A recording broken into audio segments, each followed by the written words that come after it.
Good morning. This is Olufumilayo Otubi. How was your weekend? How was last week under the new normal? Today, I want to talk about communication. Do you realize that the greatest asset that you and I have as teachers is our relationship with our learners? This relationship is built brick by brick by communication. When we communicate, do we let the learners feel that we genuinely care about their needs? When we give directives in the class, do we use age-appropriate vocabulary? Do we give short, simple, direct directives that are clear? Do we give cues and prompts? When we give worksheets or um, samples when we give them work to do we explain in clear language? Do we answer their why questions? These days, learners are always asking questions. In those days, who are you to be asking your teacher questions? Do you understand? Yes, ma. Any questions? No, ma. That was the way we grew up. That was then. These days, the learners are always asking questions, and you mustn't get angry and say, your questions are too many, and shut them down.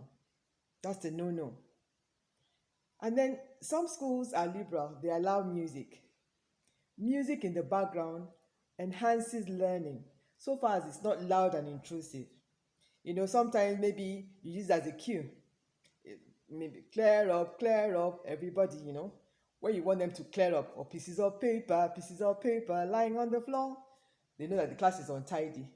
For older children, it helps, their creative, some people in their art classes, in different classes, they play soft music in the background, and it helps the learners to learn, to concentrate. Then, what about your tone of voice? Do you use an even tone? Do you use a boring tone?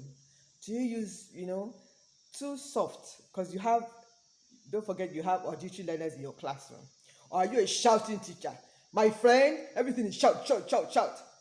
And I remember in the UK some years ago when I was teaching a year 8 class, and 2 students told me, ma'am, shh, you're shouting, And they asked, why is it Nigerian teachers, they shout all the time? And then I was able to control myself, because other people flipped and said, how dare you, look at these children, no manners, how are they talking to, but I didn't do that.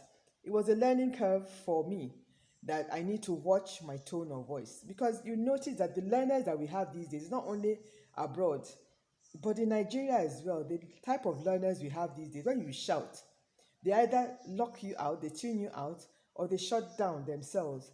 Um, it doesn't encourage learning. So why don't you try talking in an even tone, not high pitched, or not a loud tone, but you need to emphasize some things. Now, if you want to say that Jack sat down, you want them to take note of the fact that he sat down, so you can emphasize with your tone of voice, but let's avoid shouting. So all these things matter, because when your communication is effective and they understand what you're saying, then they can recall it because they understand it.